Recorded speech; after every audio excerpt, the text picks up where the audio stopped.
যত্ন সবচেয়ে বড় প্রেম। মানুষ যেখানে যত্ন পায়, সম্মান পায়, সততা ও বিশ্বাসের মর্যাদা পায়, সেখানেই আটকে যায়। যত্ন নেওয়া ব্যাপারটা মানে কিন্তু শুধু এটা নয় যে সে কি করছে, কোথায় যাচ্ছে, কখন ফিরছে, ঠিকমতো খাবার খাচ্ছে কিনা, ঘুমাচ্ছে কিনা।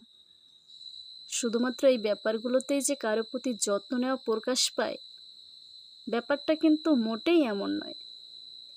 আপনি কারো হোম সলিউশন বুঝতে চেষ্টা করুন। তার আবেগ, অনুভূতি, খারাপ লাগা, ভালো লাগা বিষয়গুলোকে গুরুত্ব দিন। এগুলোর যত্ন নিন।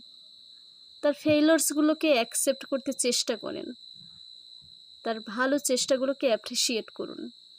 তার গুড অর ব্যাড টাইমসগুলোকে তাকে যথেষ্ট পরিমাণে সাপোর্ট করুন। এভাবে প্রতিটা মুহূর্তে তাকে যত্ন নিতে শিখুন। বিশ্বাস করুন এবং ভালোবাসুন। অর্থাৎ যত্নে রাখলে সব সম্পর্কই টিকে যায়।